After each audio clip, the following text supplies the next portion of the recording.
Okay बच्चों, आज हम एक बहुत ही इम्पोर्टेंट टॉपिक को डिस्कस करेंगे और बच्चों वो टॉपिक है गॉस थ्योरम। ठीक है, और गॉस थ्योरम को समझने से पहले एक बार आप मेरा पिछला वीडियो जो कि इलेक्ट्रिक फ्लक्स पे था उसको आप एक बार जो है जरूर देख लेना, क्योंकि इलेक्ट्रिक फ्लक्स का ही कंसेप्ट बेसिकली गॉस थ्योरम में हम लगाते हैं। ठीक है, तो बहुत अच्छा वीडियो होने वाला है, ये बहुत इंटरेस्टिंग होने वाला है, तो आप ध्यान से देखना। और गॉस थ्योरम बच्चों इस चैप्टर में सबसे इम्पॉर्टेंट टॉपिक्स में है। समझ लीजिए आप कि यहाँ से क्वेश्चन पेपर में आता ही आता है। इसके क्वेश्चन नीट में, जेई में, हर जगह पूछे जाते हैं। चलिए स्टार्ट करते हैं। देखिए बच्चों, गॉस थ्योरम ये कहती है कि भाई अगर हमारे पास कुछ चार्जेस हैं, यहाँ पर एक चार्ज Q1 है, यहाँ एक चार्ज Q2 है, एक चार्ज Q3 रखा हुआ है और एक चार्ज यहाँ रखा हुआ है Q5। ठीक है, और हमसे कहा जा रहा है कि भाई इन चार्जेस से इलेक्ट्रिक फ्लक्स कितना पास हो रहा है वो आप फाइंड आउट कर दीजिए, कितना इलेक्ट्रिक फ्लक्स यहाँ से आने वाला है। तो गॉस ने कहा कि भाई देखो बच्चों, अगर हमें फ्लक्स निकालना है, अब फ्लक्स का जो फॉर्मूला है जो हम पढ़ चुके हैं वो है E डॉट ए, ठीक है, या EDS cos थीटा। ठीक है, अब यहाँ ना तो हमें इलेक्ट्रिक फील्ड दिखाई दे रहा है, यहाँ ना हमें कहीं सरफेस दिखाई दे रहा है, तो हम इलेक्ट्रिक फ्लक्स कैसे निकालेंगे? तो गॉस ने बोला कोई दिक्कत नहीं है, आप इसके अराउंड एक इमेजिनरी सरफेस बना लो। ठीक है, क्या करना है? गॉस ने बोला कि आप इन चार्जेस के अराउंड जहां से आपको फ्लक्स निकालना है, आप उसके अराउंड एक इमेजिनरी सरफेस बना लो, और अगर सरफेस मिल जाएगी तो हम उसका इलेक्ट्रिक फील्ड देखेंगे और उसका एरिया वेक्टर देखेंगे और उनके बीच एंगल थीटा देखेंगे। ठीक है, तो अगर ऐसा हो जाता है तो हम इलेक्ट्रिक फ्लक्स को निकाल सकते हैं। तो हमने कोई भी एक इमेजिनरी सरफेस बना ली बच्चों, जो मन में आया वो बना लो आप। ठीक है, जो आपको सही लगे। सरफेस से इसका कोई रिलेशन नहीं है, आगे चल के बात करेंगे हम लोग। ठीक है, तो रेडियस से मतलब नहीं है, कितनी रेडियस बनाई है, क्या करा है। ठीक है, वो सब चीजें कोई मतलब नहीं है उनका, अभी डिस्कस करेंगे, उस टॉपिक्स को आएंगे। तो देखो बच्चों, अब दिक्कत ये है यहाँ पर, चलिए बना ली सरफेस हमने, तो इसका नाम हमने रखा इमेजिनरी सरफेस। ठीक है, इमेजिनरी सरफेस। इमेजिनरी सरफेस का मतलब यही है कि एक हाइपोथेटिकल सरफेस है जिसको इमेजिन किया गया है कि सरफेस एक ऐसी कोई होगी चार्ज के अराउंड। ठीक है, अब इलेक्ट्रिक फील्ड देखिए, फ्लक्स निकालने के लिए इलेक्ट्रिक फील्ड चाहिए, एरिया वेक्टर चाहिए, एंगल थीटा चाहिए। सरफेस मिल गई, तो एक काम करते हैं, इस Q2 के पास यहाँ पर एक छोटा सा हम एक एरिया एलिमेंट ले लेते हैं। ठीक है, चलिए मान लिया कि यहाँ पर क्या है, एक छोटा सा एरिया एलिमेंट है, और इस एरिया एलिमेंट का ये एरिया वेक्टर हो गया हमारा DS1। मान लेते हैं कि यहाँ पर इलेक्ट्रिक फील्ड कुछ ऐसा दिया है, क्योंकि इलेक्ट्रिक फील्ड कोई यूनिफॉर्म तो होगा नहीं, हर पॉइंट पे अलग अलग होगा, है ना, कोई पॉइंट चार्ज तो है नहीं यहाँ पर एक भी। ठीक है, तो एंगल कुछ मान लेते हैं, इनके बीच में θ1 मान लेते हैं। ठीक, तो इससे हम अब फ्लक्स निकाल सकते हैं। तो देखिए फ्लक्स क्या होगा यहाँ से, E1 DS1 cos θ1, है ना। अगर आपके पास इलेक्ट्रिक फील्ड है, सरफेस और एरिया एलिमेंट है, एरिया वेक्टर है, तो आप निकाल सकते हैं flux.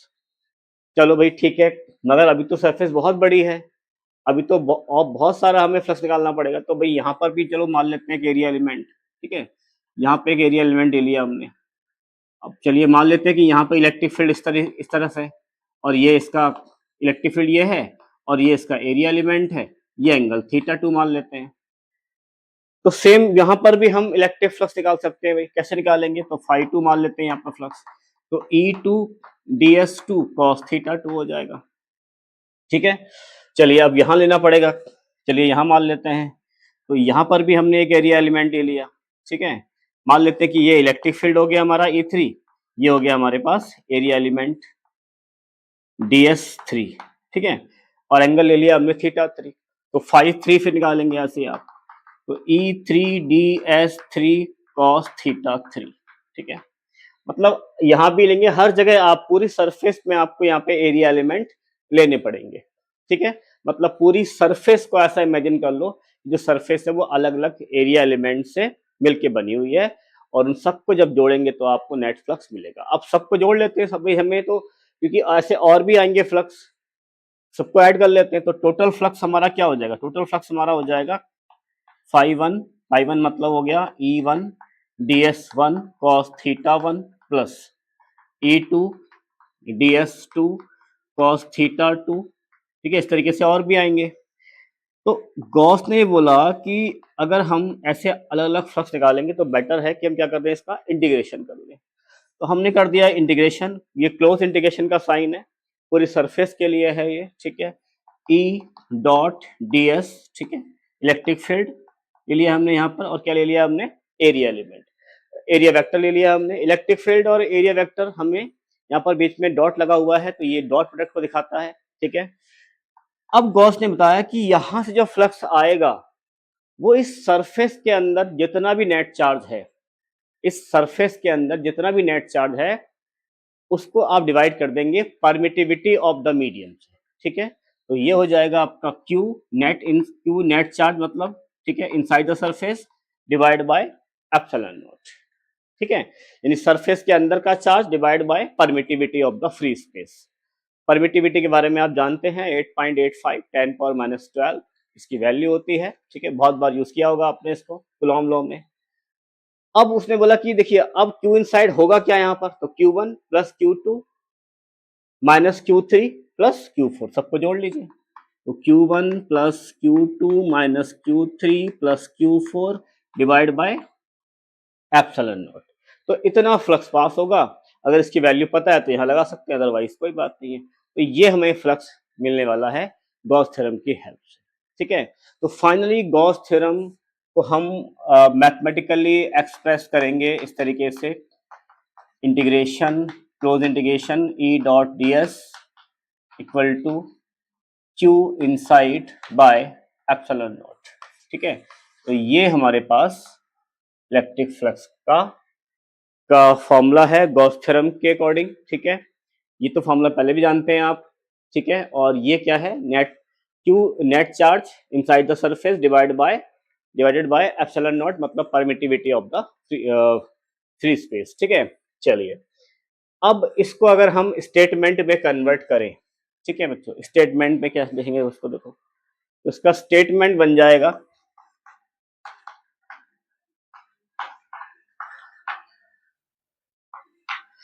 The electric flux passing through a closed surface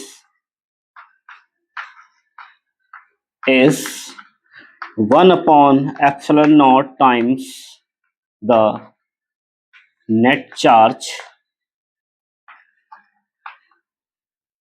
inside the surface, ठीक है। तो ये जो है गॉस थ्योरम का स्टेटमेंट है, इसको आप याद कर लें, बहुत इंपॉर्टेंट है, बहुत काम आने वाला है पेपर में, बोर्ड में, एग्जाम में। गॉस थ्योरम का क्वेश्चन ना आए ये कभी हो ही नहीं सकता, ठीक है। तो आप इसको अच्छे से लर्न कर लीजिए, इसको एक बार नोट कर लीजिए आप।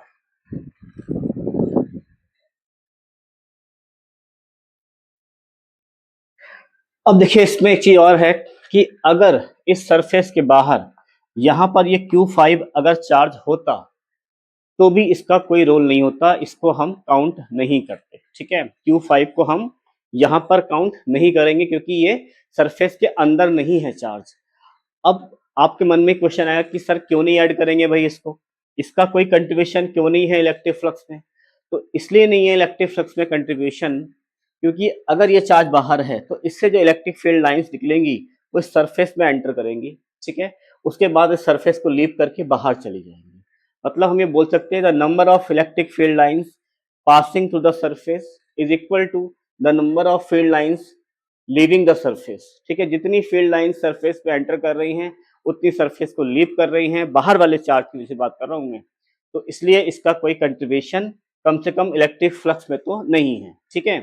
पर हाँ इसका कंट्रीब्यूशन बच्चों इलेक्ट्रिक फील्ड में होगा, जो इलेक्ट्रिक फील्ड बन रहा है बच्चों, यहाँ पे बहुत इंपॉर्टेंट चीज है कि जो इलेक्ट्रिक फील्ड बन रहा है यहाँ पर है इसका कंट्रीब्यूशन, ठीक है। पर जहां पर आप नेट चार्ज निकाल रहे हैं वहां पे इसका कोई कंट्रीब्यूशन नहीं है। तो मैं यहाँ पर एक लाइन लिख देता हूं, where E is due to all the charges inside और outside, ठीक है। और जबकि जो नेट चार्ज है that is always inside the surface, उसके लिए आपको सरफेस के बाहर नहीं जाना है, ठीक है। इतना नोट कर लीजिए पहले आप। देखिए बच्चे एग्जांपल लेते हैं गॉस थ्योरम पे, ठीक है। कह रहा है कि 2 point charges 5q and -2q are placed 3a, 0 and -5a, 0। Find the electric flux through the radius 4a। यहाँ पे होगा find the electric flux through the sphere, ठीक है, sphere of radius 4a having centre at the origin, ठीक है। तो हमारे पास दो चार्ज है, एक चार्ज तो हमारे पास है वही 5q, ठीक है, और एक चार्ज हमारे पास है माइनस का 2q, ठीक। उनकी हमें पोजीशन दे रखी है, एक की 3a, 0 है और एक की -5a, 0 है। पहला काम ये करते हैं हम, जरा एक लाइन पर हम इन सारे चार्जेस को जरा सेट कर लेते हैं, ठीक है। मान लेते हैं भाई ये ओरिजिन है, अब ओरिजिन से ये डिस्टेंस, ये a होगी डिस्टेंस, तो ये 2a होगी, ये डिस्टेंस 3a होगी, ये डिस्टेंस 4a होगी, तो ये डिस्टेंस क्या होगी भाई 5a होगी, है ना। 5a तक का दे रखा है उसने हमको। इधर की साइड आओगे तो इधर भी ऐसा ही होगा, नेगेटिव में जाना चाहते हो तो नेगेटिव में देख लो भाई, यहाँ भी ऐसे ही होगा, ठीक है। तो चलो नेगेटिव में डाल लेते हैं, यहाँ पे -a, माइनस का 2a, माइनस का 3a, माइनस का 4a, माइनस का 5a, ठीक है। इस तरीके से चलिए नेगेटिव में भी बना दिया। तो इस तरीके से हमें ये पॉइंट दे रखे हैं, ठीक है। अब कह रहा है कि जो चार्ज 5q है वो रखा हुआ है 3a, 0 पे, तो 5q आएगा आपका 3a, 0। 3a ये है, ठीक है, 3a, मतलब ये x कोऑर्डिनेट है, ये y कोऑर्डिनेट है भाई। x तो 3 दिया, y कितना दिया, 0 दिया है, तो यहाँ रख दो जरा चार्ज को 5q, ठीक है। 5q यहाँ पे हमने चार्ज एक प्लेस कर दिया। जो दूसरा चार्ज है -2q वो रखा है -5a पर, तो -5a हमारा यहाँ पर है, देखिए ये है, तो यहाँ रख दीजिए आप -2q को, ठीक है। अब कह रहा है कि यहां से जो 4a रेडियस का स्फेयर बनेगा, 4a रेडियस का स्फेयर कहाँ बनेगा, देखो ये तो हो गया a, ये 2a, 3a, 4a, 4a ये हो गया प्लस में, इधर 4a हो गया हमारा माइनस में। तो 4a रेडियस का एक स्फेयर बनाओगे आप, उससे जो फ्लक्स पास होगा वो बता रहा है कितना होगा। तो एक बना लेते हैं इसका हम एक स्फेयर। तो 4a रेडियस हमारी ये आ रही है देखो, और नेगेटिव में जाएंगे तो यहाँ पे आ रही है, थोड़ा बड़ा बड़ा बनेगा जरा स्फेयर, ठीक है। तो इसको हम पूरे को अगर ज्वाइन कर लें तो कुछ ऐसा हमारा स्फेयर बनेगा ये, ठीक है, ये हमारा स्फेयर बनेगा, ठीक है। अब देख लीजिए इसके अंदर कितना चार्ज है, तो इसके अंदर 2q तो ये तो बाहर आ गया, केवल यही बचा चार्ज 5q। अब गॉस थ्योरम का फॉर्मूला क्या कहता है, phi equal to q inside upon epsilon not, ठीक है। नेट चार्ज कितना है 5q है, तो 5q यहाँ आ जाएगा, ठीक है, और अपॉन क्या आ जाएगा आपका एप्सिलॉन नॉट। तो ये जो है हमारे इस सरफेस से फ्लक्स पास होगा, ठीक है। एक बार इसको आप देख लीजिए,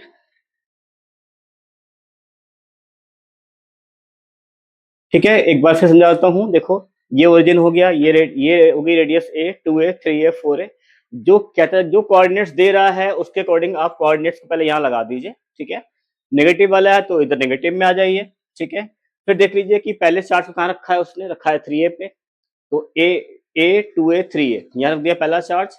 जो अगला चार्ज है वो कहाँ रखा हुआ है, वो रखा हुआ है माइनस का 5a पर, तो -5a नेगेटिव साइड में जाओगे आप, नेगेटिव एक्स एक्सिस में, तो a, 2a, 3a, 4a, -5a यहाँ रख दिया आपने। अब कह रहा है कि 4a रेडियस का स्फेयर बना दीजिए, तो 4a रेडियस का स्फेयर यहाँ से होगा स्टार्ट और -4a पे जाके खत्म होगा आपका, ठीक है। तो ये बनेगा स्फेयर। अब इसके अंदर एक ही चार्ज बच रहा है केवल 5q। देखो यहाँ से बच्चों क्वेश्चन वो अलग बना देगा, वो तो कहेगा कि आप उससे, आपको करेगा कि 3a रेडियस का स्फेयर है या 2a का है या 5a का है, कुछ चार्ज इसमें और प्लेस कर देगा, है ना, रेडियस को चेंज कर देगा, चार्जेस को बढ़ा देगा, बदल देगा, तो बहुत से क्वेश्चन बन जाते हैं इस तरीके से, ठीक है। तो ये ऐसा क्वेश्चन आता है एग्जाम में, बहुत अच्छा क्वेश्चन है ये। कंसेप्ट की क्लैरिटी अगर करनी है गॉस थ्योरम से फ्लक्स की, तो उसके लिए बहुत अच्छा क्वेश्चन है ये, ठीक है, इसको नोट कर लीजिए आप।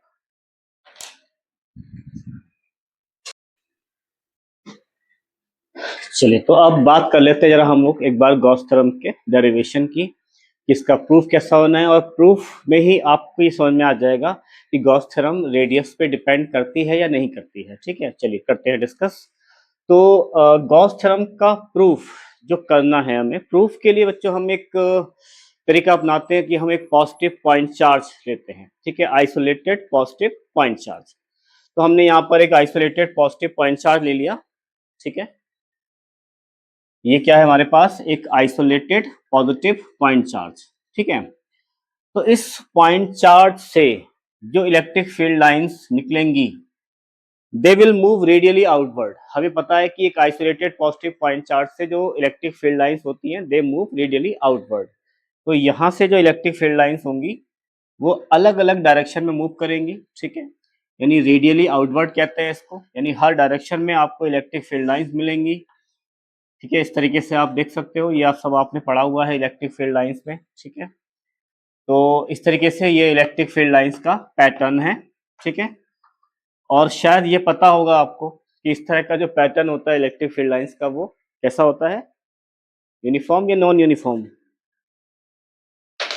नॉन यूनिफॉर्म होता है। ठीक है, तो अब हम क्या कर लेते हैं, एक काम कर लेते हैं कि अब हमें, क्योंकि फ्लक्स निकालना है इससे, और गॉस का फॉर्मूला ही इसलिए वैलिड तब है जब हमें कोई क्लोज सरफेस पता हो चार्ज के पास, तभी फ्लक्स निकल सकता है। गॉस की कंडीशन ही यही है।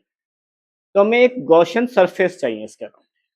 तो क्योंकि पॉइंट चार्ज है, इलेक्ट्रिक फील्ड लाइंस निकल रही हैं रेडियली आउटवर्ड, तो अगर इसकी हम एक गॉसियन सरफेस अज्यूम करें तो आई थिंक हमें ऐसी सरफेस अज्यूम करनी चाहिए जो कि इलेक्ट्रिक फील्ड लाइंस पे परपेंडिकुलर हो।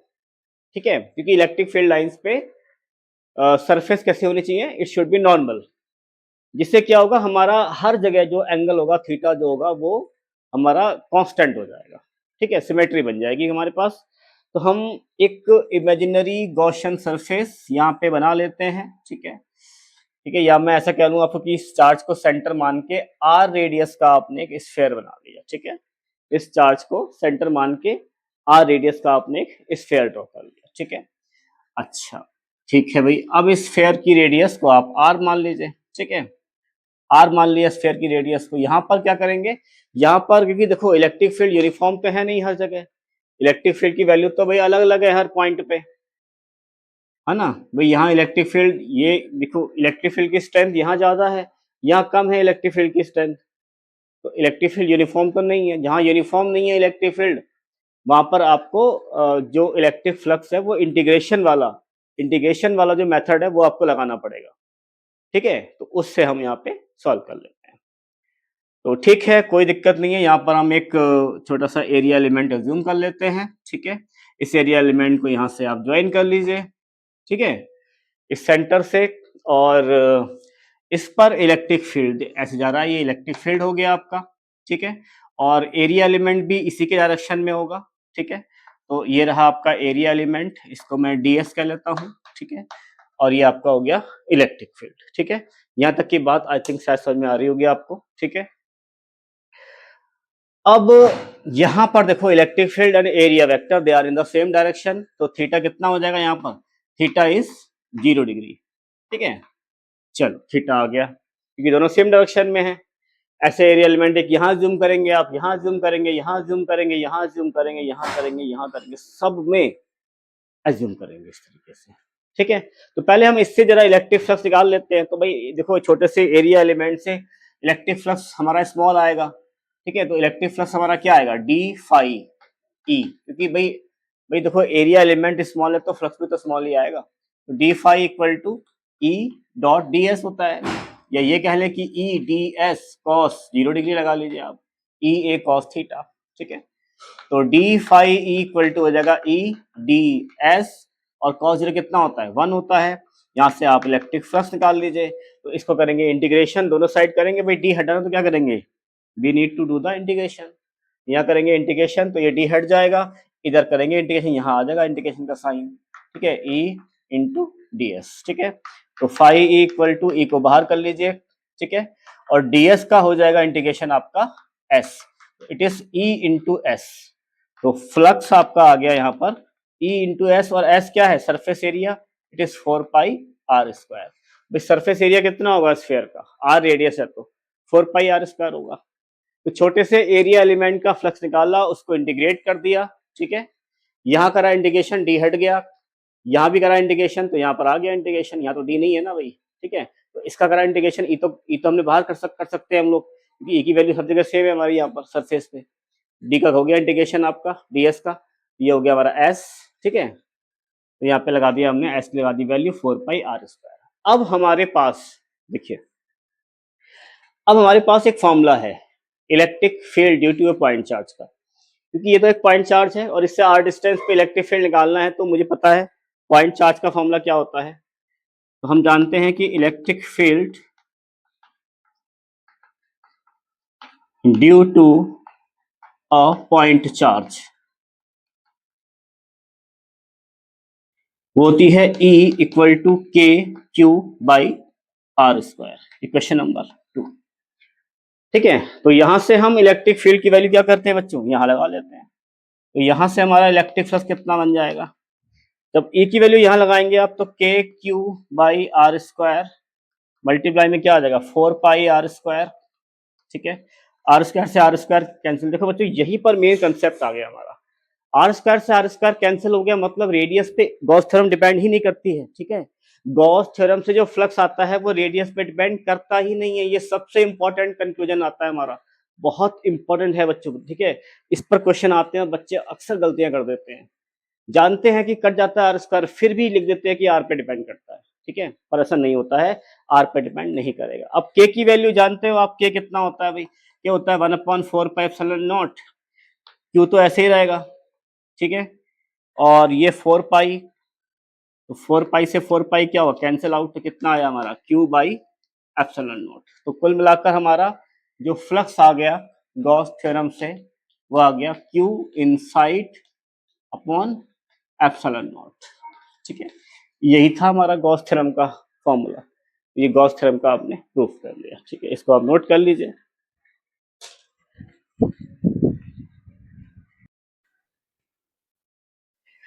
चलिए देखिए बच्चों, ये हमने एग्जांपल नंबर 2 लिया है, ठीक है। गॉस थ्योरम से हम इसका सॉल्यूशन करेंगे। क्वेश्चन ये है, find the flux through the surface through the cube कह लीजिए आप, ठीक है। इसमें भी सेम ऐसा ही है, डिफरेंस ये है कि पहले वाले डायग्राम में जो रॉड है, एक्चुअली ये रॉड है, रॉड को इस तरीके से रॉड के लिए या वायर कह लीजिए, कोई वायर जिसकी लीनियर चार्ज डेंसिटी कुछ है, लैम्डा मान लेते हैं, ठीक है। तो इसमें एक वायर है ये, इसके अंदर जिसमें कुछ चार्ज है, और इस क्यूब के अंदर से होके ये वायर जो है पास होता है, तो हमें इस क्यूब से कितना फ्लक्स पास हो रहा है वो हमें निकालना है। तो अब देखिए बच्चों, फ्लक्स का सीधा सा फॉर्मूला है नेट चार्ज अपॉन ε0, है ना। हमें बस खाली नेट चार्ज से मतलब है, बाकी से मतलब नहीं है। पर चार्ज के लिए आप यहाँ पर देखिए, जो वायर है वो कंप्लीटली तो इसके अंदर है नहीं, कुछ वायर कुछ बाहर है वायर, तो यहाँ तक अगर हम देखें तो हमारे वायर की कुछ लेंथ इसके अंदर होगी, कुछ लेंथ इसके बाहर है। तो हम एक काम करते हैं, हम यहाँ पर लीनियर चार्ज डेंसिटी का कंसेप्ट लगा लेते हैं, क्योंकि लीनियर चार्ज डेंसिटी वायर की कुछ ना कुछ तो होगी। लैम्डा के हम जानते हैं, लैम्डा का फॉर्मूला होता है, एक लैम्डा इक्वल टू होता है Q/L, charge per unit length. तो हम यहाँ से क्या कर सकते हैं, चार्ज को हम लिख लेते हैं लैम्डा इंटू एल, ठीक है, लैम्डा इंटू एल, और अपॉन क्या हो जाएगा हमारा ε0। तो यहाँ से हमारा इतना फ्लक्स पास हो जाएगा, ठीक है।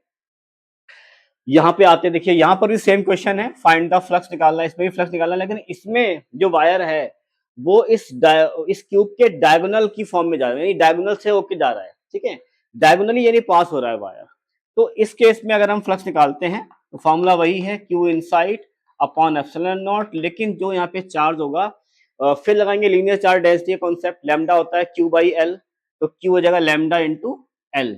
लेकिन जो लेंथ होगी बच्चों, देखो डायगोनल की जो लेंथ होती है क्यूब की, वो √3 टाइम ऑफ साइड होती है, ठीक है, the length of the diagonal, ठीक है, जो डायगोनल पढ़ते हैं आप क्यूब का, वो उसकी साइड का √3 टाइम होता है। तो यहाँ पे लगाएंगे आप √3 इंटू एल, लैम्डा तो रहेगा ही रहेगा, ठीक है भाई, लैम्डा इंटू एल, क्यू देखो लैम्डा क्या होता है Q/L, ठीक है। तो क्यू क्या हो जाएगा लैम्डा इंटू एल, लेकिन एल क्या हो जाएगा √3l, क्योंकि जो डायगोनल होता है वो √3l होता है, ठीक है। अपॉन हो जाएगा यहाँ से आपका एप्सिलॉन नॉट, ठीक है। तो यहाँ से हमारा फ्लक्स निकल सकता है। तो दोनों क्वेश्चन बहुत ही इजी थे, बहुत इजी थे, बस आपको फ्लक्स का कंसेप्ट पता होना चाहिए और लीनियर चार्ज डेंसिटी का कंसेप्ट अगर आप जानते हैं तो इन दोनों को आप निकाल सकते हैं बहुत इजीली। चलिए देखिए बच्चों, बहुत बढ़िया दो एग्जांपल लिए हैं, ठीक है। इनमें हमने एग्जांपल ये लिया है कि हमने ये क्यूब का एक फेस लिया है, जो आपको दिख रहा होगा ये रेड इंक से, ये क्यूब का एक फेस है, ठीक है। और यहाँ पर एक स्फेयर है जो कि हाफ इनसाइड है हाफ आउटसाइड है, जिसका चार्ज 10Q है। यहाँ पर एक मिड पे एक चार्ज Q दिया हुआ है, ठीक है। और यहाँ पर भी हमें चार्ज एक रॉड दे रखी है, वायर दे रखा है, जिसका कि मिड पॉइंट पे जो चार्ज है वो 10Q है, ठीक है। तो हमें इस केस में कितना फ्लक्स पास हो रहा है वो हमें फाइंड आउट करना है, ठीक है। तो हम जानते हैं भाई, देखिए फ्लक्स का फॉर्मूला है Q inside upon epsilon not, ठीक है। तो Q इनसाइड सबको ऐड कर लेंगे 10Q, और देखिए आधा, देखिए 10Q पूरे का चार्ज आधा क्या हो जाएगा 5Q हो जाएगा, तो इसका तो हो गया 5Q। इधर ये चार्ज कितना है Q हो गया, ये भी सरफेस के अंदर ही तो आएगा। तो देखिए सरफेस के अंदर इस फेस के अंदर जो चार्ज है, तो बाहर चार्ज पूरा 10Q है, अंदर कितना होगा 5Q होगा, Q यहाँ पे हो गया, और इसका चार्ज पूरा 10Q, ये कितना हो जाएगा 5Q हो जाएगा। तो प्लस का क्या हो जाएगा 5Q अपॉन क्या हो जाएगा एप्सिलॉन नॉट। तो नेट फ्लक्स यहाँ से आपका आ जाएगा 11Q, ठीक है, बाई एप्सिलॉन नॉट, ठीक है। चलिए एक क्वेश्चन यहाँ दिया हुआ है, कह रहा है कि यहाँ पर आपको जो एक ये वायर है, ठीक है, कुछ पार्ट इसका सर्कल के अंदर से होके जा रहा है, और ये सेंटर O है, रेडियस R है इस सर्कल की, और सर्कल की मतलब बेसिकली स्फेयर है ये, ठीक है। स्फेयर की रेडियस R दे रखी है, और ये एंगल पूरा 120 दे रखा है, तो हाफ ऑफ एंगल 60 आपका हो जाता है, ठीक है। तो यहाँ पर हमें स्फेयर से कितना फ्लक्स पास हो रहा है वो हमें निकालना है, ठीक है। तो चलिए यहाँ पर एक काम देखो बच्चों करते हैं कि जो वायर है ये इतना पार्ट वायर के अंदर है, ठीक है। तो हमें इसकी वायर की लेंथ चाहिए होगी, ये यहाँ से तक लेंथ कितनी है इसकी, ठीक है। तो हम एक काम करते हैं, अगर R रेडियस है इसकी, तो हम इस रेडियस R को कंपोनेंट में कन्वर्ट कर सकते हैं। कंपोनेंट देखो कैसे बनेगा, R का ये कंपोनेंट क्या बनेगा हमारा, ये वाला, ये बनेगा हमारा R sin 60, है ना भाई, ठीक है। शायद आपको दिख रहा होगा ये बनेगा आपका R sin 60, और इधर की साइड जाएंगे तो ये भी बनेगा R sin 60, R sin 60, और ये कंपोनेंट और ये तो दोनों पैरेलल में है आपस में, यानी ये कितना है R sin 60 और ये कितना है R sin 60, भाई जितना ये उतने तो ये भी होगा। तो यानी R sin 60 और R sin 60 को मिलाकर इसकी यहाँ से यहाँ तक की लेंथ मिल जाएगी हमें। तो हमारे पास जो लेंथ हो जाएगी इसकी वो हो जाएगी 2R sin 60, ठीक है। तो 2R और sin 60 कितना होता है, sin 60 होता है आपका √3/2, तो 2 से 2 कट गया, तो ये कितना आ गया R√3, तो ये लेंथ आ गई। अब हमें क्या निकालना है, निकालना तो हमें फ्लक्स है भाई, तो फ्लक्स का फॉर्मूला क्या है Q inside by epsilon not, ठीक है। तो Q इनसाइड Q होता है lambda into L, linear charge density का कंसेप्ट पता है हमको, पहले भी यूज कर चुके हैं। तो लैम्डा इंटू एल हो जाएगा, तो लैम्डा इंटू एल, और एल कितना है, एल कितना है R√3, तो R√3/एप्सिलॉन नॉट। तो ये आपका फ्लक्स आ गया, ठीक है। इसको आप नोट कर लीजिए।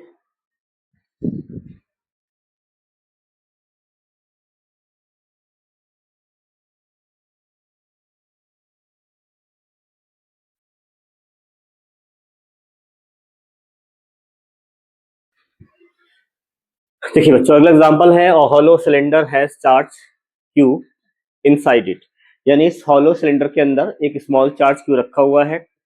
If phi is the electric flux through the surface B, जो B है उससे इलेक्ट्रिक फ्लक्स फाई पास होता है, कह रहा है what is the flux through the surface A वाले सरफेस से कितना फ्लक्स पास होगा ये आपको बताना है, ठीक है। देखो अगर सिलेंडर के अंदर चार्ज है, अगर सरफेस के अंदर चार्ज है, तो इलेक्ट्रिक फील्ड लाइंस तो फिर हर डायरेक्शन में जाएंगी। अंदर चार्ज का मतलब इलेक्ट्रिक फील्ड लाइन इस सरफेस के इधर जाएंगी, इस सरफेस के इधर जाएंगे, इस सरफेस के लिए इधर जाएंगे, है ना। जहां पे आप मानेंगे एरिया वेक्टर, वहीं पे इलेक्ट्रिक फील्ड लाइन मिल जाएंगी आप। देखो ये क्लियर है कि अगर ऐसा होता है तो जितना फ्लक्स ए से पास होगा उतना ही फ्लक्स सी से पास होगा, यानी ए और सी का जो फ्लक्स होगा वो बराबर होगा, क्योंकि अंदर चार्ज है भाई। देखो भाई, देखो तो यहाँ पे चार्ज रखा हुआ है, अंदर चार्ज है, तो यहाँ से इधर की साइड देखो इलेक्ट्रिक फील्ड लाइन जाएंगी, एरिया वेक्टर इधर की साइड होगा भाई, ये इलेक्ट्रिक फील्ड, यही हो गया आपका एरिया वेक्टर। ठीक है, यहाँ पर देखो इधर की साइड इलेक्ट्रिक फील्ड और यहीं पर क्या होगा, एरिया वेक्टर होगा, तो दोनों सेम डायरेक्शन में है, यानी जो भी फ्लक्स यहाँ पास होगा E into A, the same flux pass यहाँ पे होगा E इंटू ए। ठीक है, अब यहाँ पे बी वाले, ये जो है बी वाला जो सरफेस दिख रहे हैं ये कर्व सरफेस कहलाता है। ठीक है, सिलेंडर का जो हमारा डायग्राम है देखो ऐसा होता है, ये सिलेंडर है हमारा, ये प्लेन सरफेस है, ये प्लेन सरफेस है और ये कर्व सरफेस है। तो कर्व सरफेस आपको यहाँ पर ऐसे दिखाई दे रही है, तो कर्व सरफेस से तो उसने बोला है फ्लक्स फाई है, दे दिया ऑलरेडी। ठीक है, तो यहाँ पर इलेक्ट्रिक फील्ड हमें कुछ पता थोड़ा ना है, वो तो मैंने बताया समझाने के लिए आपको कि इलेक्ट्रिक फील्ड ई है। ठीक है, ऐसा कुछ दिया नहीं है, तो हमें जो डेटा दिया है बस इसी के हिसाब से करना है सॉल्व। तो इतना ये मैंने आपको इसलिए बताया कि ये समझा दूं आपको कि ए और सी से जो फ्लक्स होगा वो बराबर होगा। ठीक, चलो, तो इसका मतलब ये हो गया। आते हैं सोल्यूशन में, यानी कि जो फाई ए होगा that is equal to phi C. ठीक है, पहला कॉन्सेप्ट ये है हमारा। ठीक, अच्छा, टोटल जो फ्लक्स हम निकालेंगे, जो हम टोटल फ्लक्स निकालेंगे that is phi A plus phi B plus phi C, तीनों का एल्जेब्रिक सम होगा और इक्वल टू क्या होता है, चार्ज अंदर है तो क्या होगा, net charge upon epsilon not. Total flux ऐसे निकाला जाएगा, क्योंकि ये और ये आपस में बराबर हैं। ठीक है, ये और ये कैसे आपस में बराबर हैं, तो इनको फाई कुछ मान सकते हो या ए मान लो इसको भी, तो फाई ए प्लस, और ये हमारा कितना है, देखिए बी से जो फ्लक्स पास हो रहा है कितना है, वो हमारा फाई है, तो राइट हियर फाई प्लस यहाँ पे हो जाएगा आपका फाई ए, क्योंकि ए और सी बराबर है आपस में। ठीक है, equal to Q by epsilon not. ठीक है, अच्छा, टोटल फ्लक्स हमारा ये लिख चुके हैं हम। अब ये हो जाएगा टू फाई ए, तो two phi A equal to Q by epsilon not minus phi. यहाँ से फाई ए निकालना है आपको, तो यहाँ से फाई ए हो जाएगा आपका 1/2 Q by epsilon not minus phi. तो ए से इतना फ्लक्स हमारा पास होगा। ठीक है, देख लीजिए, इसको एक बार नोट कर लीजिए आप।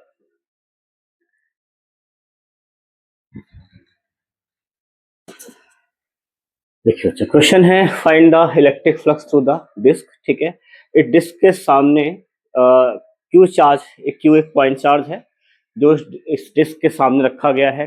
ठीक है, तो इस चार्ज की वजह से इस डिस्क से कितना फ्लक्स पास हो रहा है वो आपको बताना है। ठीक है, और इस क्वेश्चन में देखिए यहाँ पे क्या दिखा रखा है, यहाँ पर एक चार्ज यहाँ रखा हुआ है, एक चार्ज इसके पीछे अपोजिट साइड पे रखा हुआ है, तो यहाँ से आपको कितना फ्लक्स पास हो रहा है वो आपको निकालना है। ठीक है, तो देखिए बच्चों, ऐसे केस में प्रूफ में नहीं जा रहा हूँ मैं, इसके क्या बता रहा हूँ, फॉर्मूला क्या होता है, कैसे निकाल सकते हो आप। तो ऐसे केस में जो फ्लक्स होता है आपके पास, सीधा फॉर्मूला है Q by two epsilon not. ठीक है, 1 माइनस कॉस फाई। ठीक है, इस फॉर्मूले को लगाकर आप डायरेक्टली फ्लक्स कितना है वो पास हो रहा है वो निकाल सकते हो। फाई ये एंगल है, ये एंगल दिया हुआ आपको, ये एंगल जो भी दिया है वो यहाँ लगा लोगे आप। ठीक है, और यहाँ पे जो चार्ज की वैल्यू यहाँ आ जाएगी, बाई है टू एप्सिलॉन नॉट, इसे आप सॉल्व कर सकते हो। ठीक है, अगर ये केस है, एक चार्ज प्लस एक माइनस है, तो यहाँ पर भी यही फॉर्मूला लगा लोगे आप। ठीक है, लेकिन यहाँ पर फ्लक्स दो होंगे, एक इस चार्ज की वजह से फ्लक्स होगा और एक इस चार्ज की वजह से फ्लक्स होगा, दोनों को ऐड कर लेंगे तो टोटल फ्लक्स हो जाएगा आपके पास q by two epsilon not 1 minus cos phi plus. अब देखिए यहाँ पर जो, देखो क्योंकि पॉजिटिव चार्ज ये है तो इलेक्ट्रिक फील्ड लाइन इसको क्रॉस करेंगी, लेकिन ये नेगेटिव चार्ज है तो नेगेटिव में इलेक्ट्रिक फील्ड लाइंस एंटर करती हैं। ठीक है, तो माइनस का मतलब ये नहीं कि आप यहाँ माइनस कर दोगे उसको, इसको भी आपको ऐड ही करना है, क्योंकि इलेक्ट्रिक फील्ड लाइंस इस चार्ज की तरफ यहाँ से इसकी तरफ एंटर करेंगी। ठीक है, तो यहाँ पर भी ऐड ही होगा ये, तो Q by two epsilon not 1 minus cos phi. ठीक है, तो इस तरीके से टोटल फ्लक्स आप निकाल सकते हो। एंगल जो भी दिया है वो यहाँ लगा देना, चाहे 45 दिया हो, चाहे 30 दिया हो, कुछ भी दिया हो, एंगल यहाँ पे आपका आ जाएगा ठीक है। यहाँ पे चार्ज 3Q दिया, 4Q दिया, 2Q दिया, कुछ भी दिया है वो चार्ज यहाँ पे आएगा, ठीक है। साइन नहीं आएगा, ध्यान रखना, क्योंकि माइनस के अंदर इलेक्ट्रिक फील्ड लाइन एंटर करती है, तो दोनों का फ्लक्स इधर की साइड हुआ, ठीक है। तो दोनों का फ्लक्स सेम डायरेक्शन में है, इसलिए पॉजिटिव साइन ही यहाँ पे लेना है आपको, ठीक है। तो ये दो एग्जाम्पल हैं जिसमें कई बार डिस्क से आपसे फ्लक्स निकालेगा। जनरली ये कॉम्पिटिटिव में ही पूछेगा आपसे, ठीक है। बोर्ड में थोड़े कम आते हैं ऐसे क्वेश्चन, ठीक है। तो ऑब्जेक्टिव में पर ये ठीक है, ऑब्जेक्टिव के लिए क्वेश्चन।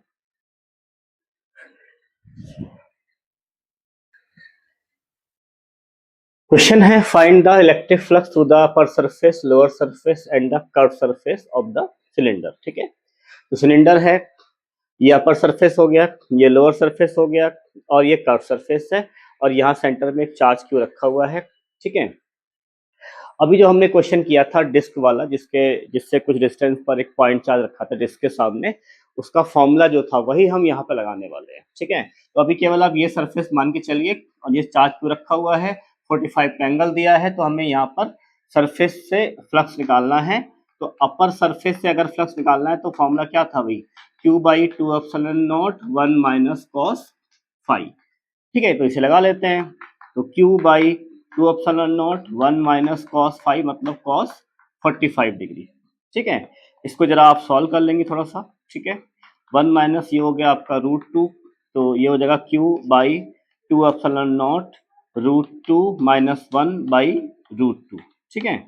ये आपका फ्लक्स आ जाएगा अपर सरफेस से, ठीक। यहां तक की बात समझ में आई थिंक आपके आ गई होगी। अब क्योंकि अगर लोअर सरफेस से निकालना है तो तरीका वही है, इसको इससे ज्वाइन कर लो, ठीक है। और फिर वही कंसेप्ट लगा लीजिए आप जो आपने इस फेस के लिए किया, सेम इस फेस के लिए करेंगे, तो यही आंसर आने वाला है। तो डायरेक्ट लिख सकते हैं हम लोग इसको। तो फ्लक्स जो हमारा लोअर सरफेस से आएगा that will also be same, ठीक है, √2 माइनस 1 बाई √2, ठीक है। डायरेक्ट कर दिया मैंने, सारा स्टेप सेम रहेगा, तो इससे भी इतना ही फ्लक्स आएगा। अब पूछ रहा है कि कर्व सरफेस से, देखो ये कर्व सरफेस है, इससे कितना फ्लक्स पास होगा, तो वो निकालना है। तो हमें अगर हम नेट फ्लक्स निकालने, देखो बच्चों एक बात सोचो आप, अगर पूरे सिलेंडर से नेट फ्लक्स पूछा जाए तो नेट फ्लक्स क्या होगा, net charge divided by epsilon not.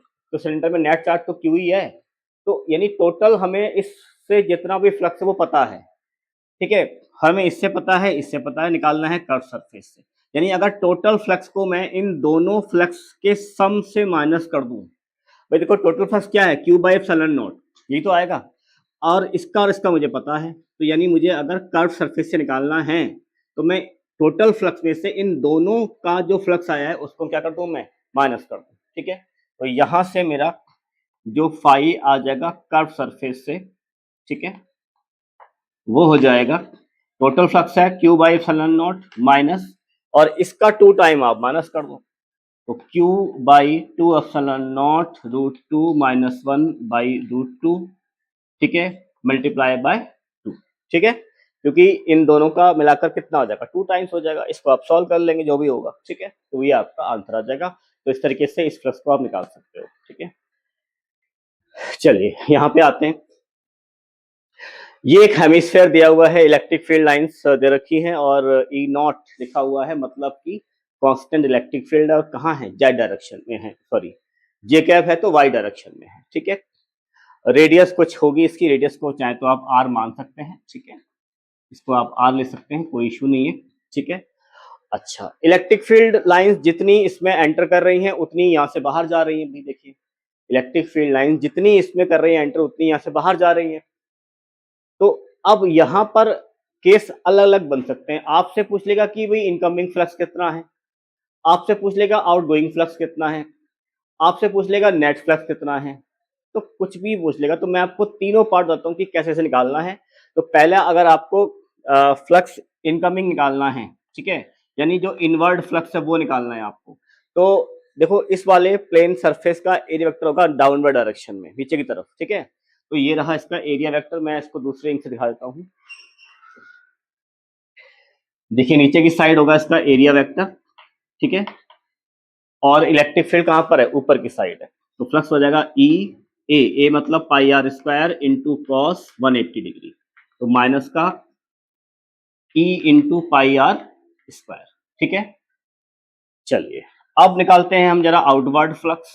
देखो आउटवर्ड फ्लक्स, अब यहाँ पर इस सरफेस के लिए जो आउटवर्ड फ्लक्स है उससे बेटर होगा कि हम ये निकाल लें कि यहाँ से नेट फ्लक्स कितना पास होने वाला है। ठीक है, तो देखो फाई नेट जो निकालेंगे हम लोग, ठीक है, जो हम निकालेंगे फाई नेट, तो फाई नेट हमारा आएगा, देखो जितनी इलेक्ट्रिक फील्ड लाइंस यहाँ से एंटर कर रही हैं उतनी फील्ड लाइंस यहाँ से बाहर निकल जा रही हैं। तो अगर number of field lines entering the surface equal to number of field lines leaving the surface है, तो इसका मतलब नेट फ्लक्स कितना हो जाएगा, जीरो हो जाएगा। तो नेट फ्लक्स क्या आएगा इससे, इस हेमिस्फीयर से, दैट विल बी जीरो।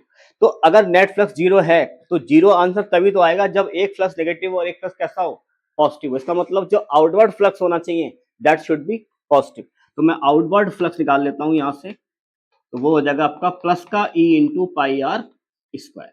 ठीक है, तो ये हमारा आउटवर्ड फ्लक्स आ गया, ये हमारा नेट फ्लक्स आ गया है। ठीक है,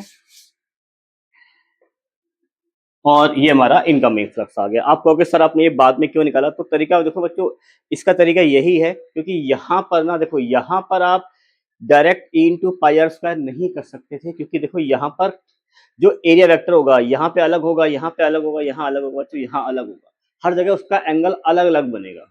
तो डायरेक्ट यहाँ पर आप आउटवर्ड फ्लक्स नहीं निकाल सकते थे क्योंकि आपके पास एरिया वेक्टर नहीं है। एरिया वेक्टर और इलेक्ट्रिक फील्ड के बीच का एंगल कांस्टेंट नहीं है वहां पर। ठीक है, जहां कांस्टेंट नहीं है वहां पर हमें अगर ये पता है कि इलेक्ट्रिक फील्ड लाइंस अगर कांस्टेंट है तो फिर हम सिंपली निकाल सकते हैं कि नंबर ऑफ फील्ड लाइन जितनी एंटर कर रही है उतनी बाहर जा रही है, यदि नेट फ्लक्स क्या आएगा, सरफेस से जीरो आएगा। तो इसलिए हमने ये कंसेप्ट लगाया है। यहाँ पे ई नॉट दिया हुआ है तो इसको यहाँ पे ई नॉट लगा लेते हैं। ठीक है, बाकी सब कुछ वही रहेगा आपका। ठीक है, आई होप कि आपको ये दोनों एग्जाम्पल बहुत अच्छे समझ में आ गए होंगे बच्चों। बहुत इजी एग्जाम्पल हैं और बहुत अच्छे कंसेप्ट हैं। अगर आप इलेक्ट्रिक फील्ड लाइंस को, इलेक्ट्रिक फ्लक्स के कंसेप्ट को आप अच्छे से समझना चाहते हो तो ये आप वीडियो देखते रहिए। आगे अभी मैं और बहुत क्वेश्चन कराने वाला हूँ आपको। ये ऑलमोस्ट मैं हर टाइप का क्वेश्चन लूंगा इलेक्ट्रिक फ्लक्स का, और ये जो वीडियो है इसमें आपको हर तरह का क्वेश्चन मिलेगा, चाहे वो बोर्ड का न्यूमेरिकल हो, चाहे वो कम्पिटिटिव एग्जाम का न्यूमेरिकल हो। ऑलमोस्ट देखिए बच्चों, समझ में तभी बेटर आता है जब हम बोर्ड के साथ थोड़ा कम्पिटिटिव का जो एग्जाम का है उसको भी अगर हम इसमें ऐड करेंगे। ठीक है, तो इसलिए मेरी कोशिश है कि आपको कंसेप्ट पे ले जाऊं मैं। क्वेश्चन कहाँ का है वो ये मैटर नहीं करता है, कंसेप्ट क्लियरिटी होनी चाहिए। जब कंसेप्ट क्लियरिटी हो जाएगी, जब आप वैरायटी ऑफ क्वेश्चन ट्राई कर लेंगे तो ऑब्वियसली आप हर तरह का क्वेश्चन लगा पाएंगे। ठीक है, इसको नोट कर लीजिए आप। चलिए देखिए बच्चों, अलग अलग एग्जाम्पल लिए हैं। ठीक है, इन सारे एग्जाम्पल में हम लोग बताएंगे कि फ्लक्स कैसे निकालना है, किसमें कितना फ्लक्स आएगा। और बहुत कंफ्यूजन होता है बच्चों को एरिया वेक्टर और इलेक्ट्रिक फील्ड के बीच में। मैंने जितने एग्जाम्पल लिए हैं इसमें आपको बहुत बढ़िया से समझ में आ जाएगा कि इलेक्ट्रिक फ्लक्स किस तरीके से कहाँ कैसे निकालना है आपको। ठीक है, तो देखिए पहला केस है, इसमें रिंग दे रखी है। ठीक है, यहाँ पे देखिए आप रिंग के केस में यहाँ पर इलेक्ट्रिक फील्ड लाइंस पास हो रही हैं। ठीक है, इलेक्ट्रिक फील्ड की कुछ वैल्यू को आप मान सकते हो।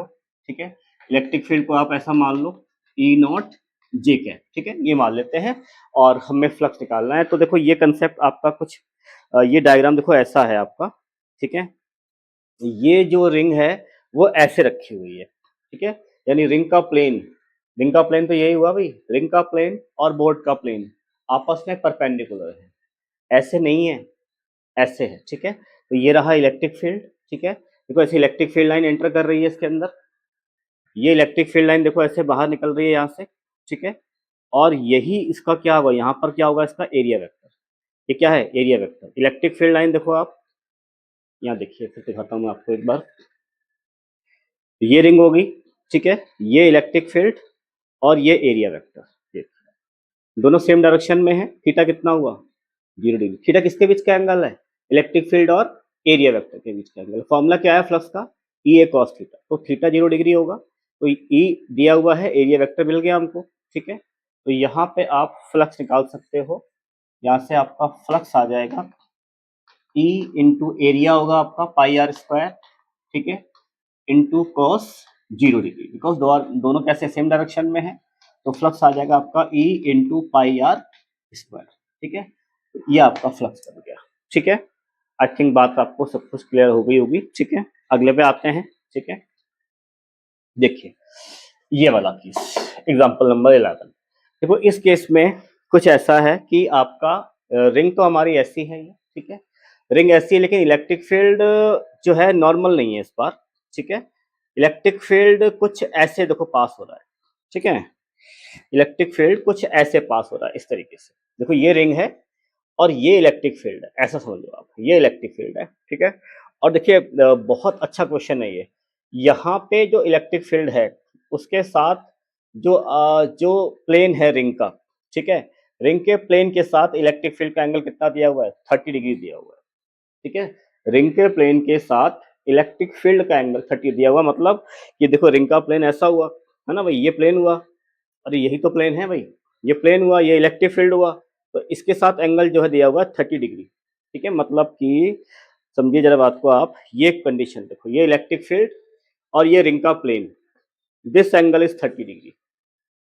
देखो रिंग ऐसी तो है बच्चों, यही तो रिंग है, रिंग का प्लेन, और ये क्या है, इलेक्ट्रिक फील्ड, कितना बना एंगल, 30 डिग्री, ठीक। जरा आप समझते हैं इसके आगे। अब रिंग का प्लेन ऐसा है, अब रिंग के प्लेन पर एरिया वेक्टर कैसा होगा, परपेंडिकुलर होगा। तो रिंग का प्लेन अगर ऐसा है तो एरिया वेक्टर होगा ऐसा, रिंग के प्लेन पर परपेंडिकुलर। ये क्या है, एरिया वेक्टर, एरिया वेक्टर ये है, इलेक्ट्रिक फील्ड ये है, और रिंग का प्लेन, प्लेन बच्चों ये है, फिर समझिए ध्यान से, रिंग का प्लेन, इलेक्ट्रिक फील्ड 30 दिया ये एंगल, ये है क्या है, एरिया वेक्टर 90 डिग्री प्लेन पे नॉर्मल। तो इलेक्ट्रिक फील्ड ये है, एरिया वेक्टर ये है, ये पूरा एंगल कितना है भाई, देखो ये प्लेन है, प्लेन पर कितना होगा एरिया वेक्टर, 90 डिग्री होगा। इलेक्ट्रिक फील्ड और प्लेन के साथ एंगल दिया है 30, तो ये एंगल कितना बचा हमारा, 90 माइनस 30 कितना बचा, 60 डिग्री। तो आप यहाँ निकाल देंगे, तो यहाँ पे आपका जो फ्लक्स है, फ्लक्स यहाँ से आपका हो जाएगा E into pi are square into cos 60 degree, ठीक है। तो कॉस 60 कितना होता है, कॉस 60 आपका हो जाएगा यहाँ से E into pi are square into cos 60 होता है आपका रूट, सॉरी 1/2 होता है कॉस 60 आपका 1/2, ठीक है। तो E into pi are square into 1/2, ये यहाँ पर आपका फ्लक्स निकल के आ गया, इस केस का फ्लक्स, ठीक है। आई थिंक आपको कंसेप्ट की क्लियरिटी हो गई होगी कैसे एंगल को माइनस करना होता है। यहाँ देखिए जरा इस केस में रिंग की जो इलेक्ट्रिक फील्ड लाइंस हैं वो इसी तरीके से जा रही है जैसे इसमें दिखा रखा है, लेकिन जो एंगल दिया है इलेक्ट्रिक फील्ड लाइंस का, देखो बच्चों जो एंगल दिया है ना इलेक्ट्रिक फील्ड लाइंस का आपको, वो एरिया वेक्टर, देखो ये रिंग का प्लेन वही है कंसेप्ट, रिंग का प्लेन ये है, प्लेन पर ये एरिया वेक्टर, ठीक है। देखो ये रिंग का प्लेन, ठीक है, प्लेन पर ये एरिया वेक्टर, एरिया वेक्टर चलो हमने यहाँ मान लिया, ऐसा मान लिया हमने, ये प्लेन पे हो गया एरिया वेक्टर, ये इलेक्ट्रिक फील्ड आ रहा है, तो देखिए ध्यान से दिशा में देखिए, ये दिख रहा होगा आपको शायद, ये क्या है एरिया वेक्टर, ठीक है, और ये क्या है हमारा electric field. Area vector pencil दिख रही है आपको, रिंग देखो, रिंग ये हो गई प्लेन पे नॉर्मल, ठीक है, और ये रहा आपका, ये रहा आपका एरिया, ये रहा आपका इलेक्ट्रिक फील्ड। तो देखो पेंसिल और जो पेन है, यानी जो इलेक्ट्रिक फील्ड और एरिया वेक्टर है, तो इनमें एंगल बन रहा है 60 डिग्री, ये ऐसा दिया है, इस बार ऐसा ही दिया हुआ है, तो 60 डिग्री एंगल दिया ही है, इसका मतलब इलेक्ट्रिक फील्ड और एरिया वेक्टर के बीच में। तो अगर डायरेक्टली दिया है एंगल तो फिर सीधा निकाल दीजिए आप फ्लक्स। तो फ्लक्स का फॉर्मूला क्या होता है भाई, फ्लक्स का फॉर्मूला होता है pi equal to E A, मतलब pi are square into cos 60 degree, ठीक है भाई। तो कॉस 60 कितना होता है, 1/2 होता है, तो E into pi are square, ठीक है, इंटू क्या होगा 1/2, यानी कि half E into pi are square, electric field को आप ई मान लेना, ठीक है, इस तरीके से। तो आई थिंक ये आपको क्लियर हो गया होगा, ठीक है। आते हैं अगले वाले क्वेश्चन में, देखिए यहाँ देखिए बच्चों बहुत बढ़िया क्वेश्चन, देखो अब की बार प्लेन को ऐसे रखा, रिंग को ऐसे रखा गया, देखो ऐसे नहीं है रिंग, ये सारे केस देखो, इन सारे केस में रिंग ऐसे रखी गई है, यहाँ देखो आप ऐसे रखी गई है, यहाँ देखो आप ऐसे रखी गई है, रिंग का प्लेन बोर्ड का प्लेन दोनों कैसे हैं आपस में परपेंडिकुलर, ठीक है। यहाँ देखो आप रिंग ऐसे रखी गई है, तो ये रहा इसका एरिया वेक्टर, ये रिंग है देखिए, ये रहा इसका एरिया वेक्टर, ठीक है। इलेक्ट्रिक फील्ड दिया हुआ है के कैप, मतलब जेड एक्सिस, मतलब अगर एक्स ये है वाई ये है तो जेड कहाँ हुआ, बाहर की साइड, अरे भाई एक्स ये है वाई ये है तो जेड कहाँ हुआ, बाहर की साइड, तो यानी कि हमारा जेड एक्सिस ये है, ठीक है। और एरिया वेक्टर भी तो ऐसे ही है भाई, अरे बच्चों रिंग का प्लेन तो ऐसा है, बोर्ड का प्लेन रिंग का प्लेन कैसे हैं आपस में पैरेलल है। जो बोर्ड का प्लेन है वही रिंग का प्लेन है, और प्लेन पर कैसा होता है एरिया वेक्टर, आउटवर्ड। तो ये रहा एरिया वेक्टर, ये रहा आपका इलेक्ट्रिक फील्ड, ठीक है। दोनों हो गए आपके सेम डायरेक्शन में, ठीक है। दोनों कैसे हो गए, सेम डायरेक्शन में। थीटा कितना हो गया आपका, थीटा हो गया आपका 0 डिग्री। यहाँ देखिए फिर समझ लीजिए एक बार, ये रिंग, ये रिंग हो गई, ठीक है। ये इसका इलेक्ट्रिक फील्ड, ये उसका एरिया वेक्टर, दोनों हो गए आपके सेम डायरेक्शन में। थीटा 0 डिग्री, तो आप निकाल सकते हैं फ्लक्स। तो फ्लक्स का फॉर्मूला क्या होता है भाई, फ्लक्स का फॉर्मूला होता है ई नॉट, दिया हुआ है यहाँ पे electric field, into pi are square, ठीक है। और क्योंकि बाहर की साइड है हमारा एरिया वेक्टर, तो कॉस 0 डिग्री, तो फाई आ गया हमारा E naught into pi are square, ये फ्लक्स आ गया, ठीक है। चलिए यहाँ पे आते हैं। देखिए इस केस में एक हमें रेक्टेंगुलर लूप दिया हुआ है, ठीक है। अगर हमें रेक्टेंगुलर लूप दिया हुआ है तो यहाँ पे कितना हमारा फ्लक्स होगा, तो ये हम निकालते हैं। देखिए चलिए आते हैं, समझ लीजिए ऐसा लूप है ये, ठीक है। और इलेक्ट्रिक फील्ड लाइंस जो जा रही हैं वो ऐसे जा रही हैं। देखिए ये लूप है और ये इलेक्ट्रिक फील्ड है, ठीक है। अब देखो थीटा कौन सा दिया है उसने, थीटा दिया है उसने ये वाला, ये देखिए ये प्लेन है।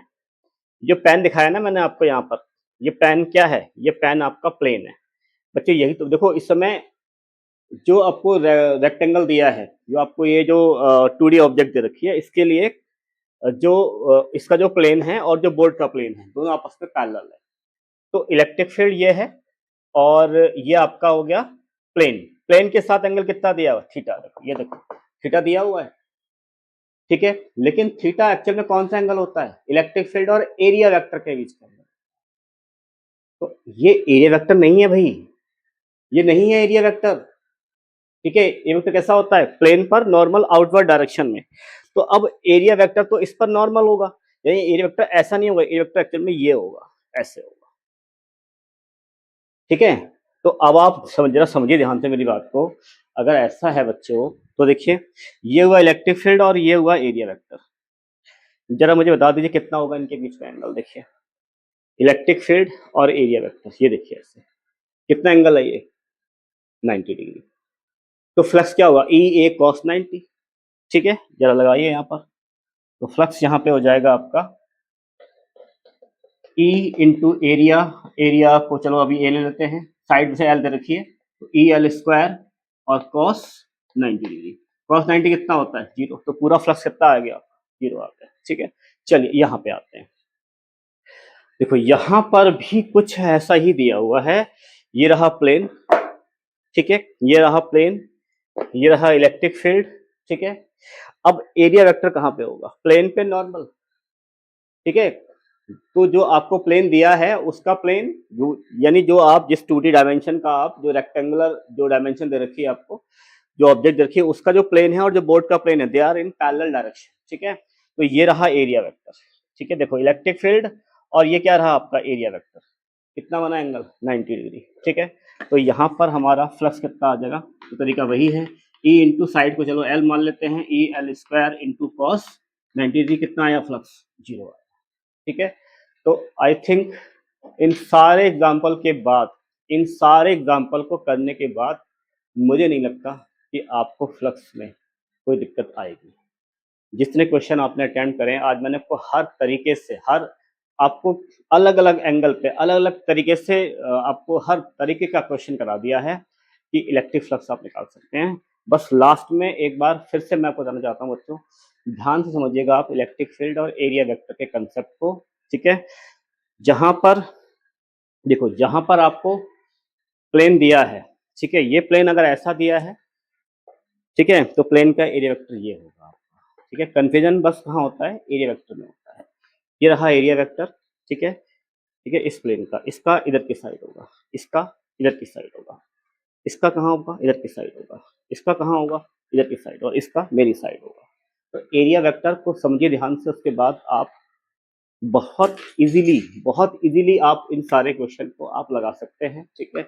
एक बार सारे क्वेश्चन को आप जरा नोट कर लीजिए, स्क्रीनशॉट ले लीजिए।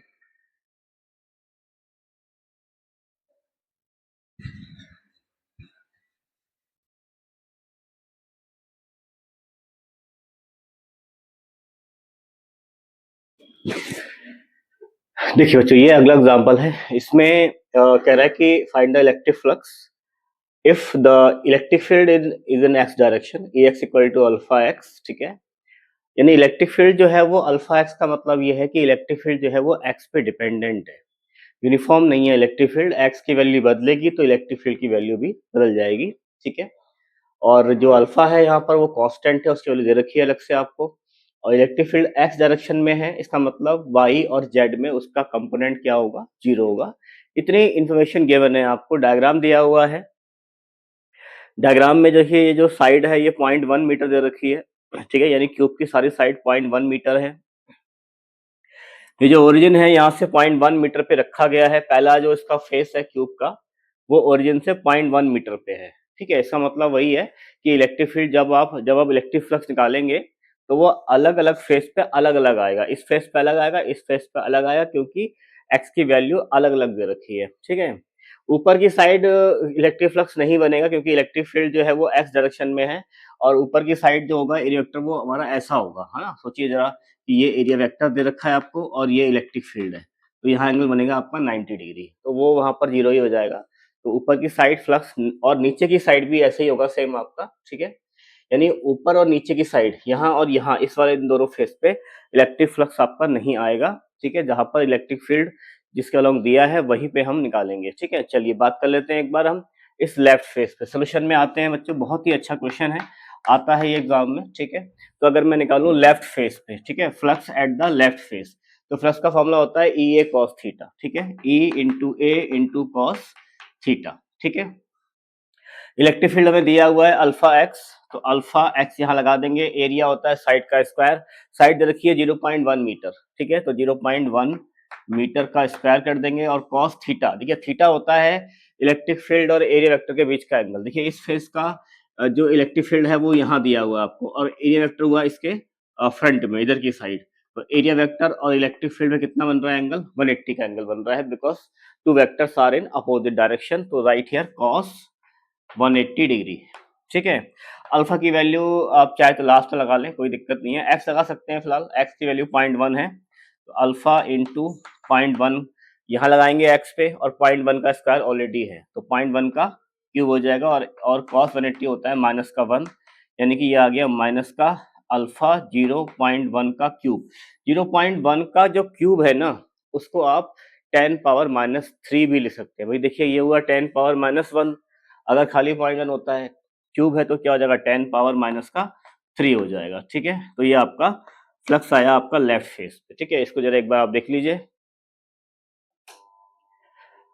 अब क्या करेंगे आप, अब निकालेंगे आप flux at the right face. तो तरीका यही है, राइट फेस का भी फॉर्मूला वही रहेगा, ई ए कॉस थीटा। ठीक है, यहाँ पे देखिए इलेक्ट्रिक फील्ड ये डायरेक्शन में हो गया आपका, एरिया वेक्टर भी है। देखिए ये फेस है ना, देखिए ऐसा फेस है, इस फेस के लिए इलेक्ट्रिक फील्ड भी यही है और एरिया वेक्टर भी कैसा होगा, इस पर नॉर्मल तो आउटवर्ड ये डायरेक्शन में होगा आपका एरिया वेक्टर। तो दोनों कैसे सेम डायरेक्शन में, थीटा कितना हो जाएगा, 0 डिग्री हो जाएगा। तो right here cos 0 degree direct कर देते हैं। इलेक्ट्रिक फील्ड वही है, अल्फा एक्स आ जाएगा यहाँ पे आपका। ठीक है, एरिया वही 0.1 का स्क्वायर, और कॉस 180 होता है, सॉरी कॉस 0 होता है आपका 1। ठीक है, अल्फा की वैल्यू अभी लगा नहीं रहे हम लोग, एक्स की वैल्यू लगाएंगे यहाँ पे। देखिए अब यहाँ पे निकाल रहे हैं, राइट फेस हमारा ये वाला है भाई, देखिए ये वाला राइट फेस है हमारा। तो इसके लिए डिस्टेंस क्या हो जाएगी, 0.1 प्लस 0.1 दैट इज 0.2। तो ये हो जाएगा आपका अल्फा 0.2 इंटू 0.1 का स्क्वायर। इसको आप सॉल्व कर लेंगे। ठीक है, तो ये हो जाएगा 2 इंटू, देखिए 0.1 का स्क्वायर मतलब हुआ 10⁻⁻²। ठीक है, और ये हो गया आपका 10⁻⁻1, पॉइंट अगर हटाते हैं तो इसको लिख सकता हूं मैं अल्फा मल्टीप्लाई बाय 2 इंटू 10⁻⁻3। ठीक है, न्यूटन मीटर स्क्वायर पर कूलम, ये इलेक्ट्रिक फ्लक्स की होती है यूनिट। ठीक है, वो हम लास्ट में लिख लेंगे पूरा एक बार ऐड करके। Now we find the total flux. तो टोटल होगा आपका left plus flux at the right face. ठीक है, तो लेफ्ट फेस का फ्लक्स कितना हो जाएगा आपके पास, देखिए माइनस का अल्फा 10⁻³ और ये कितना है, तो दोनों को ऐड कर लेते हैं। तो माइनस का अल्फा इंटू 10⁻³ प्लस ये है 2 अल्फा इंटू 10⁻³ ठीक है, तो इसको हम सॉल्व करेंगे बच्चों। तो ये हमारे पास आ जाएगा, देखिए 2 अल्फा ये है, 1 अल्फा ये है, माइनस हो जाएगा ये वाला, तो केवल हो जाएगा अल्फा, अल्फा इंटू 10⁻³ और अल्फा की वैल्यू कितनी है हमारे पास 400, विल राइट हियर 400 इंटू 10⁻³ और यूनिट हो जाएगी इसकी न्यूटन मीटर स्क्वायर पर कूलम। ठीक है, तो फ्लक्स फाइनली हमारे पास ये आ गया, इसको आप नोट कर लीजिए।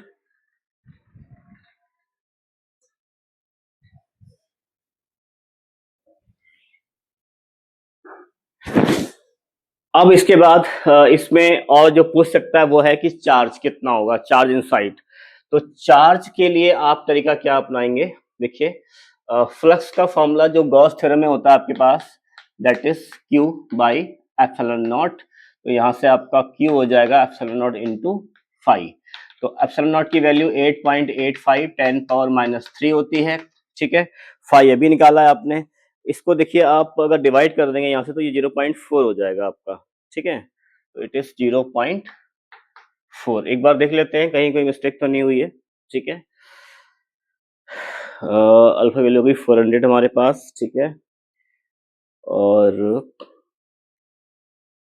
आई थिंक ये हमारा सही यहाँ तक, अल्फा माइनस का प्लस का 2 अल्फा कर लिया यहाँ पे हमने, तो अल्फा इंटू 10⁻³ आ गया, और यहाँ से लगा दिया हमने अल्फा की वैल्यू 400, तो 400 10⁻³ डिवाइड करेंगे तो 0.4 आपका आ जाएगा। ठीक है, इसको जरा भैया आप मल्टीप्लाई कर लीजिए।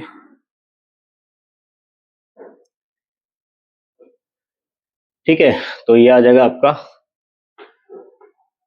चलिए इसको मल्टीप्लाई कर लेते हैं। तो 4 5 जा 20 0, ठीक है, 2 कैरी हो जाएगा आपका, और 4 8 जा 32, 2 और वो जो वाला कैरी था वो ऐड करेंगे तो ये हो जाएगा 34, फिर 3 कैरी हो जाएगा आपका, और फिर अगेन वही 4 8 जा 32, 32 और 3 कितना हो जाएगा 35। ठीक है, इंटू 10⁻³ पॉइंट आ जाएगा 2 के बाद, तो 35.4 इंटू 10⁻³। ठीक है, और चार्ज निकाल रहे हैं तो क्या होगी यूनिट आपके कूलम हो जाएगी। ठीक है, एक बार देख लीजिए इसको आप।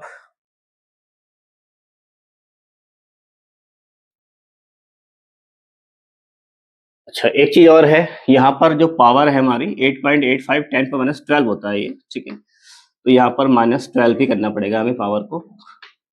ठीक है, माइनस का 12।